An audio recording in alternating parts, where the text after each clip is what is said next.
James O'Keefe is at it again. Project Veritas just released a new video of a Pfizer employee talking about the mutation of viruses. We'll talk about that, and then we'll look at the Tyre Nichols footage that was just released, that young Memphis black man that was lynched by 5 black officers. And we'll look at the BLM narrative given the facts of this case, and we'll see that though there were not fiery but mostly peaceful protests this time, the BLM narrative definitely went down in flames. And then we'll look at the footage of the Paul Pelosi attack and ask the question, was it really a MAGA extremist, or is there something more to the story? We'll talk about that and more today on Indie Thinker.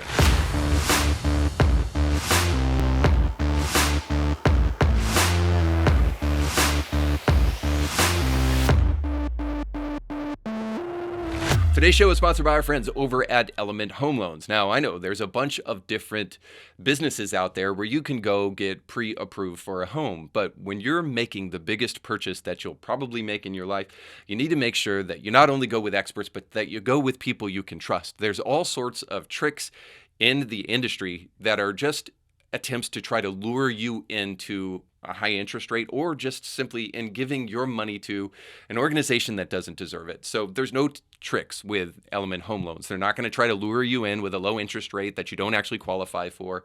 And then there's also not going to be any surprises down the road. They're going to get all your information up front, pre-approve you so that you can have the freedom to go and purchase a home.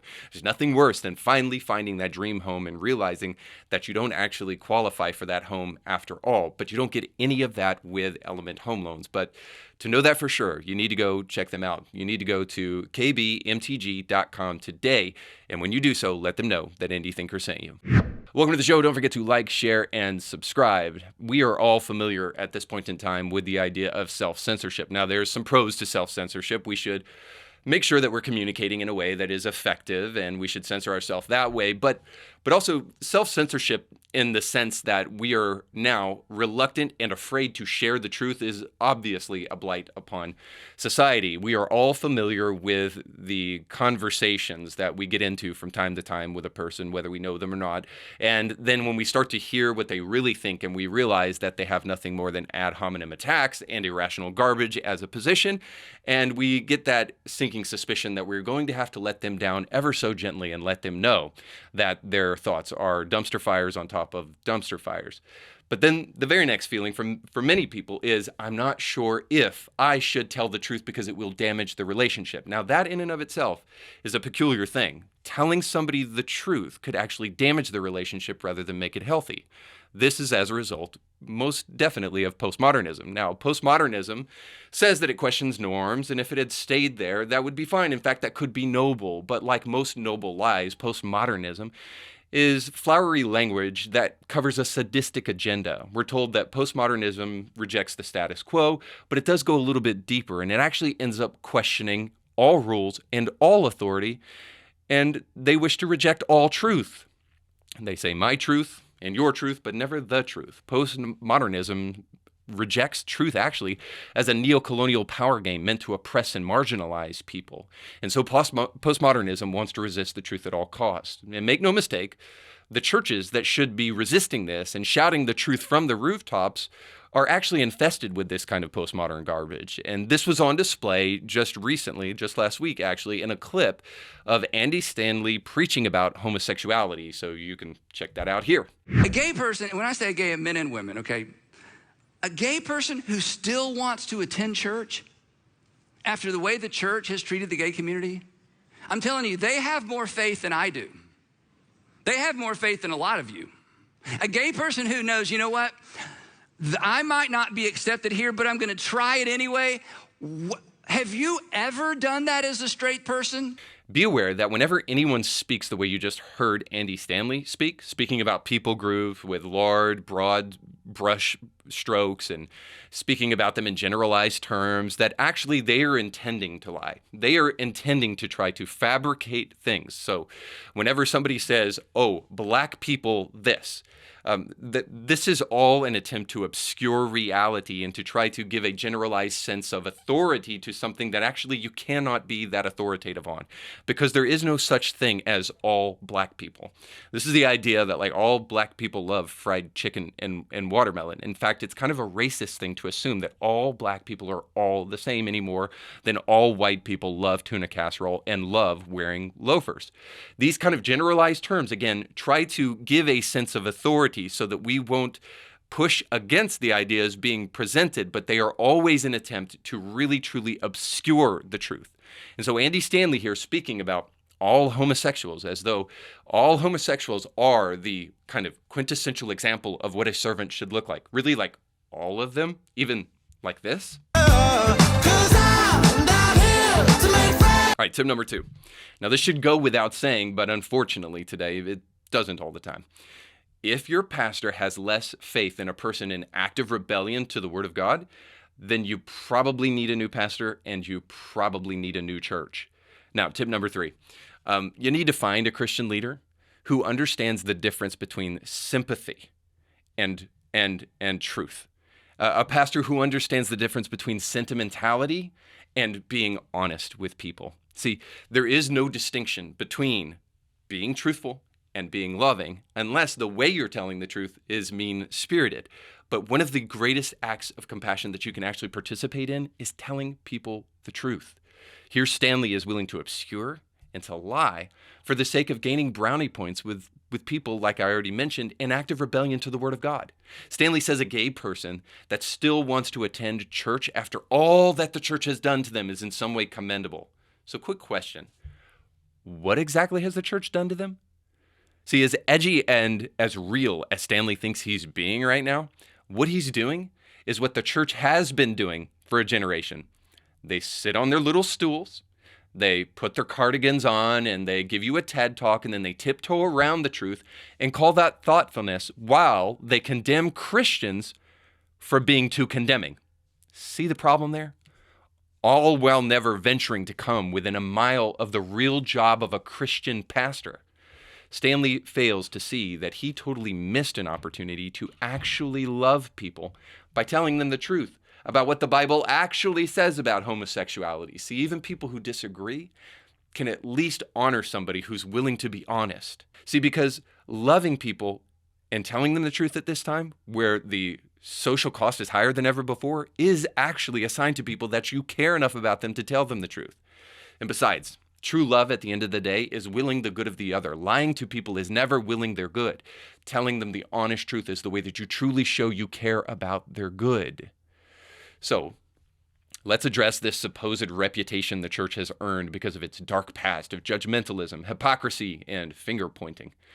This is almost entirely an invention of people who hate Christians and Christianity. That simple-minded pastors like Stanley believe without even testing. The real story of the church, but the one you rarely ever hear, and unfortunately rarely ever hear from big pastors like Stanley, simply because the media is controlled by leftists, sounds very little like what Stanley is saying, and it actually sounds way more like this real story here. I got pregnant while attending a very conservative Christian college, and here's what happened. Let me give you a second to process what I just said. To give you some context, I was playing basketball there on a full ride scholarship and was at the very end of my sophomore year. To be honest, I feared judgment from the college and God's people, and I contemplated abortion.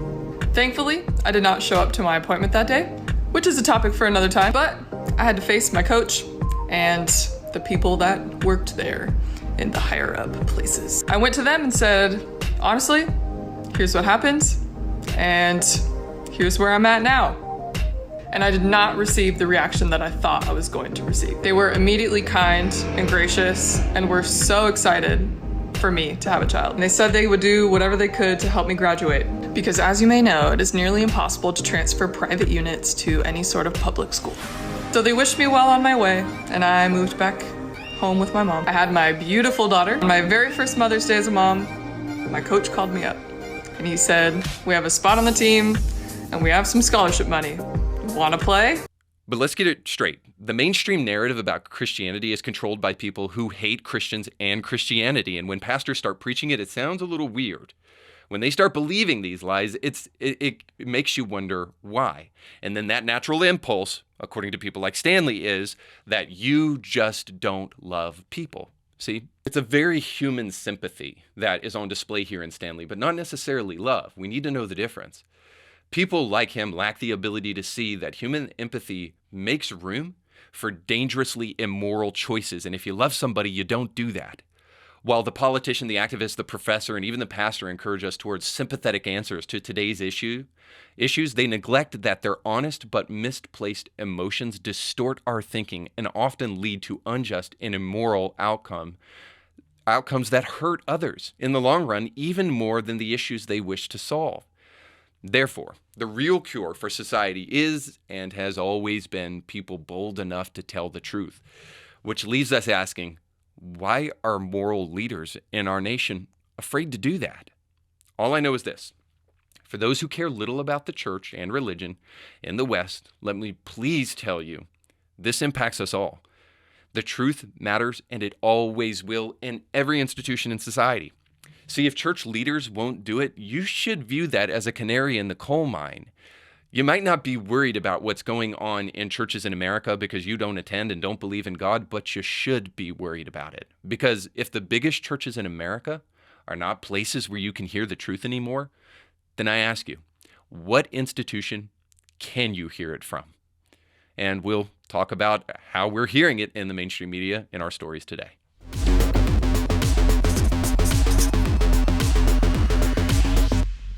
So in our top stories today, we'll look at a lot of today and very little Christianity, but try to provide some Christian responses to some of what's going on. So Pfizer executive Jordan Walker was just caught on camera by Project Veritas and James O'Keefe. Now, for those of you who are not familiar whatsoever at this point in time with Project Veritas, these are the secret, hidden video guys that go out there and typically find very beautiful women to pretend to be interested, and very loserish guys who are willing to spill all and tell all. And in the process of this, we've heard some interesting things about what's going on in school boards, and most recently, what's going on at Pfizer. So Jordan Walker, who is a Pfizer employee, from all accounts, from everything that we can tell, even though there has been some question as to whether or not this guy was just absolutely lying about everything. We'll get to that after you see the video in just a moment.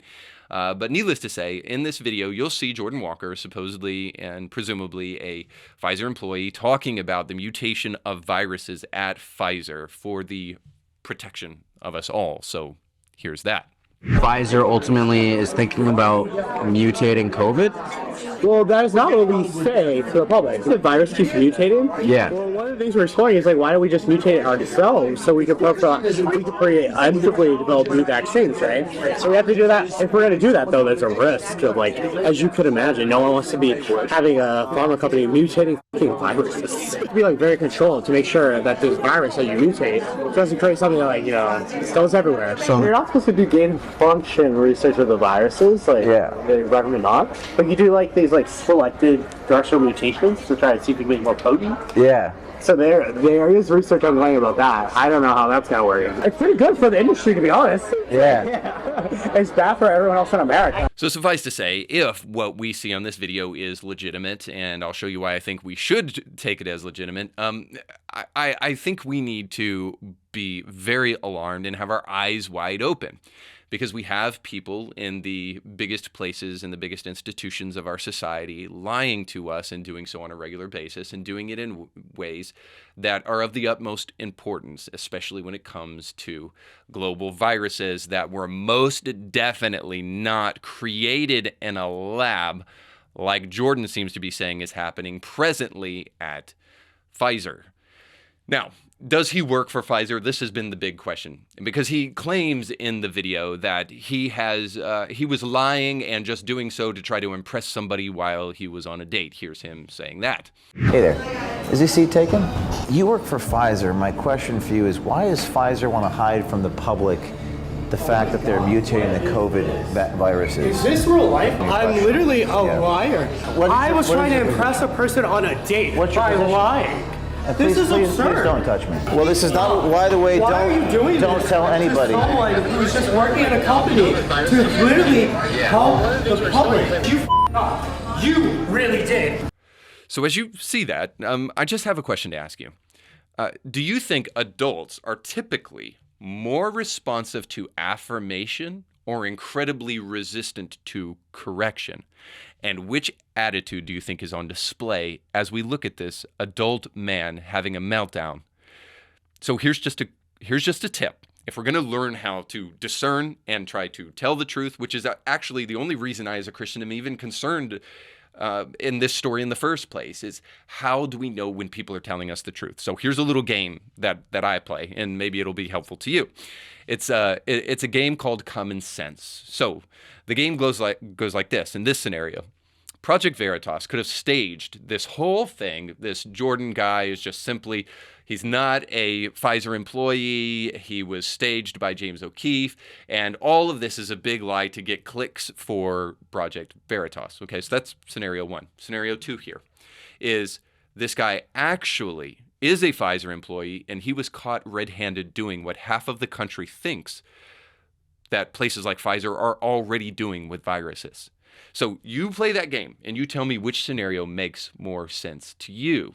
But I will just tell you that it doesn't help when places like Forbes magazine and other news outlets continue to do yeoman's work for lies and for liars. Rather than objectively journalizing, they do things like this. Tucker Carlson has claimed on his Fox News show, Tucker Carlson Tonight, that there's been a near total media blackout of this story. But since there doesn't seem to be any type of memo circulating to journalists telling them not to cover this story, let's cover it now and see how much Veritas it really has.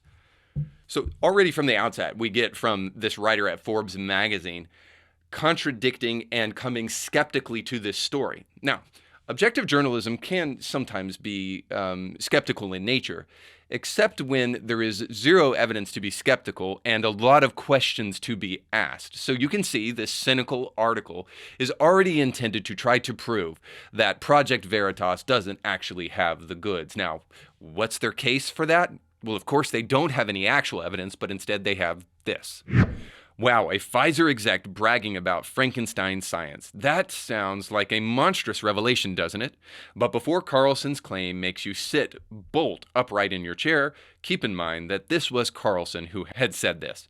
Yes, this was Tucker Carlson, whom John Oliver has called a super spreader. Well, if John Oliver called him a super spreader, well then how in God's name could we possibly listen to such a guy? I mean, obviously, John Oliver is the trusted source here and not your lying eyes, but trust me, it gets even better. The video appeared to be an undercover video because the footage was rather grainy and filmed at a rather awkward angle. It looked like the type of video taken to prove that someone's significant other is doing more than with the office manager than officing and managing.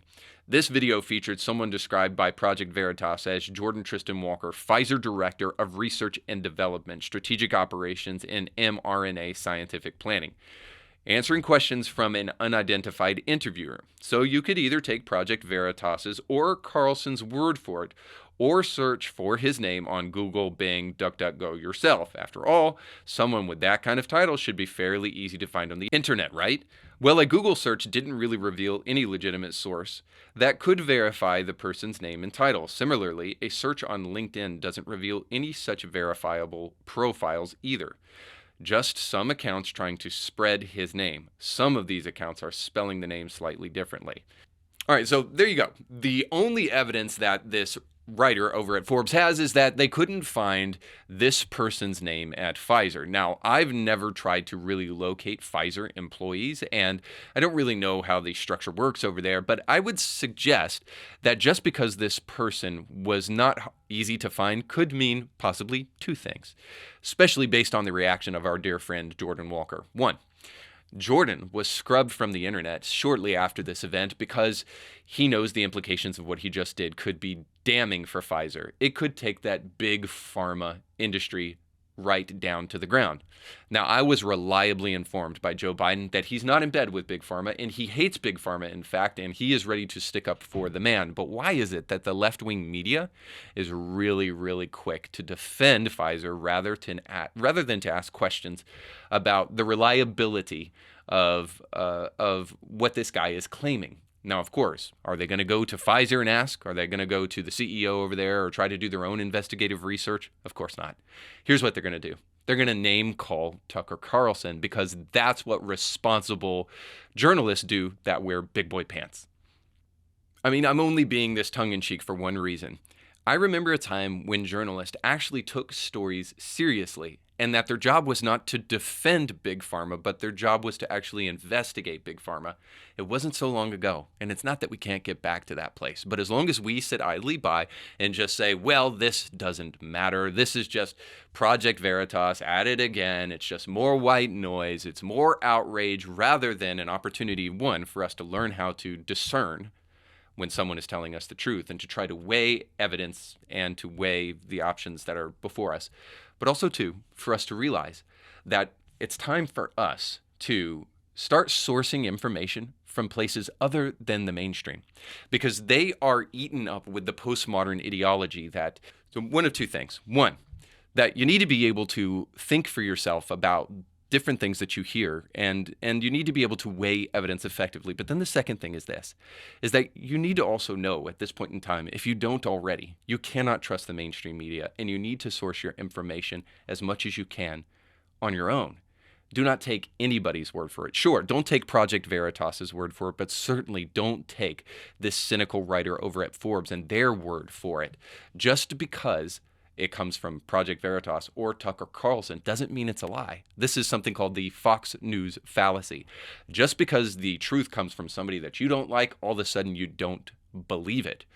This is a lesson in throwing your brains in the garbage. I see this all the time, by the way, in things that I do of a more Christian nature. Whenever I'm talking about the Bible or talking about Jesus, people immediately hear religious subjects on the lips of a commentator like myself, and they will run to the comments section with brains and hands ready to throw into the garbage, and they will immediately attack Christianity and immediately attack the Bible as some book that was carried around by shepherds. And it's like, what shepherds are you even talking about? Like, it's the most ridiculous nonsense. People are very quick to get emotional and throw their brains in the garbage when they don't actually have a good argument, because the vast majority of people don't think for themselves.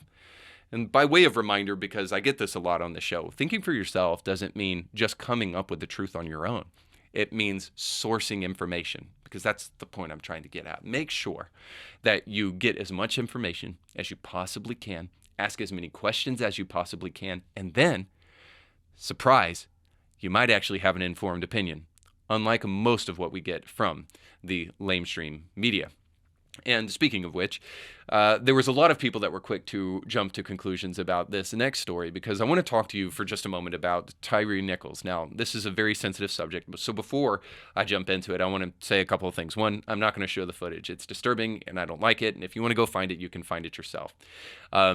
But I do want to also make sure, before we go any further, to just say this, that the people who are actually involved in this story, the parents of Tyre and the family members, they're the real victims at the end of the day, along with Tyre in all of this. And I don't want to neglect that fact, that as we jump into this, nothing that I say is intended to turn a blind eye to the real suffering and the difficulty that's going on right now in that family's life. But I do want to say something about these incidents that seem to have a generalized narrative or a generalized story that we hear so very often when we hear about these police-involved murders in these incidents. And that generalized narrative goes something like this. Before the evidence of this story is really released, before the color of the people that were involved are released, but you hear just these basic elements, that the idea that the police were involved in either shooting a person that they had pulled over or whatever the case may be, or in beating to death a person. You can almost always assume a couple of things about this story. First of all, that the person that they are having this altercation with resisted arrest. Secondly, that this person almost assuredly had a prior record. 3, that this person probably did not have a biological father in the home. 4, this person was probably a dropout, didn't finish high school, and most certainly didn't finish college. And probably the 5th thing is this, is that the person was under some kind of influence in the process of resisting arrest. Now, this is a recipe, as it were, a cocktail for making sure that your altercations with the police go absolutely south. And unfortunately, many of these things that you could have presumed about the Tyre Nichols case before it ever happened are true. Now, That does not suggest that what happened here is okay. It does not suggest that Tyre Nichols deserved what he got, because I think anybody who's seen the video can tell you that this is an absolute shocking tragedy, a travesty of justice, and it's only unfortunate that these police officers didn't actually have the kind of accountability that they needed to stop them among the 5 officers that were there beating down on this one boy.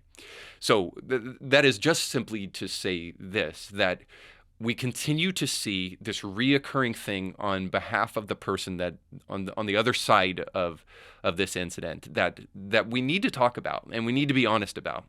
But then, of course, we want to shift our attention to the officers involved, because unlike what you mostly hear from the news media, and this is why this story is destined to die way before it ever gets the light of day, unfortunately, unlike most of these stories, these officers were all black. All 5 of them were black. And the only reason I bring up the colors of the individuals involved is that this is a perfect example for why the BLM narrative was always a lie from the very beginning. Because you and I both know what would happen if these officers were white. There would be mostly peaceful but fiery protests everywhere rather than the peaceful protests that we got. And there would be cries of systemic racism. Ibram X. Kendi would be producing another book. Al Sharpton would be on every channel. Vomit would be induced all across America as a result of his appearance on these channels. And we would hear nonstop for about a month how racism is one of the biggest issues facing America today. White supremacy must be stopped. And of course, and the fact that an elderly octogenarian white man that can barely remember his name and certainly not produce full sentences out of his mouth hole is the cure for racism in America. And of course, we would get Kamala Harris, how daring you, to everybody she comes into contact with, while also trying to intersperse the words diversity, equity, and inclusion, misinformation, disinformation, white supremacy, and the other litany of leftist speech that we hear consistently. All I'm saying is that the narrative of BLM in 2020 just went down in flames with one story. That's how flimsy it actually was. The fact that police in America are systemically racist. Now, of course, this idea goes down in flames for every rational person except for the people over at CNN who actually said this over the weekend. The police who killed Tyre Nichols were black, but that might still have been driven by racism. So there's just a flat amount of denial over at CNN. I mean, get some help, Van Jones. You desperately need it. And the first step in getting the help that you need is admitting that you need it. So it's clear this had nothing to do with racism, had nothing to do with white supremacy. It had to do with the fact that people are flawed. It's the one thing we don't want to have a conversation about in the midst of all of this, because it might actually lead us to some real solutions, that people desperately need help. Sure, police need accountability. Sure, police need better training. But by the way, defunding the police would probably be the last thing you want to do if all of those things are true, and they are. I just come back to this simple fact that the idea of systemic racism is a intellectually and morally flawed argument that was hoisted upon us in 2020, and I hope we can see past it now. And I'll go ahead and make the controversial statement. Just because Derek Chauvin was white and George Floyd was black does not mean that had anything to do with race either. We were deceived and lied to, and you have to be able to think for yourself in a society where lies flow like water. And that brings us to our final story today, which is the Paul Pelosi story, Nancy Pelosi's husband, who was attacked by supposedly a MAGA extremist who is spouting conspiracy theories. And so if you remember this story, there was a man that broke into Paul Pelosi's home, but of course there was no broken glass and no signs of breaking and entering. The guy had a hammer and ended up whacking Paul Pelosi in the head with that hammer. And the body cam footage of the police showing up to the house that day with Paul Pelosi arriving at the door, very calm and in his underwear, oddly enough, was just released. And so a lot of people are talking about that now. So I just wanted to give you the opportunity to see it here. So here's that. Hi, how you doing? Oh, yeah. What's going on, man? Everything's good. Hi. Drop the hammer. Nope. Hey. What is going on right I'm now? not getting an answer on call. Bro. Now, I'll move pretty quick with this story and just say that I think Paul's actions here have a reasonable excuse, right? It's reasonable to suggest that Paul, who is in his underwear here, woke up in the middle of the night, had this guy in his house, the dude's got a hammer, and he's disoriented, and he doesn't have time to really put on clothes, and he's trying to do the best he can not to get attacked by this guy. So when the police show up, he's very calm, he's very refrained because he doesn't want this guy to do anything. Now, that's reasonable enough to suggest, right? And I want to do that to be fair because it's also very reasonable to question why he is so calm. Hey, how's it going, guys? Standing there in his underwear, holding a hammer of a very large man standing directly beside him. I mean, dude standing in somebody else's house with a hammer, and instead of running away from the dude when the police show up, you're just hanging with him like he's your buddy. The reason I suggest all of this is because the truth is so off limits, you can't suggest either one of these scenarios. That there might be a plausible excuse this way, but there's also another plausible, argument over here on this side that needs to be entertained. Nonetheless, it hasn't stopped the media from calling out this guy with very little evidence for being a right-wing MAGA extremist. Of course, he was sent by Donald Trump. Who else would have done this? And so the media, like CNN, have gone over and above to try to paint this guy as a MAGA extremist by saying that he has a conspiracy theory, and the conspiracy theory is that democracy is under threat. So here's the brain trust over at CNN telling us that it's a conspiracy that democracy is under threat. So you can listen to that. The suspect, David DePape, called a reporter at the TV station KTVW from the San Francisco County Jail with what he called an important message for everyone in America. CNN Capitol Hill reporter Annie Gray are joining us now live with details. Annie, what did he say? Well, Jessica, the man who attacked Nancy Pelosi's husband, Paul Pelosi, is showing no remorse for his actions. He called a San Francisco reporter shortly after footage of the attack came out, where he said he wished he had been more prepared in when he went to Nancy Pelosi's San Francisco home. And in the clip I'm about to show you, he doesn't mention Nancy or Paul Pelosi by name, but shares a conspiracy that he believes a number of individuals are part of that's hurting democracy. Take a listen to this clip. Freedom of liberty isn't dying.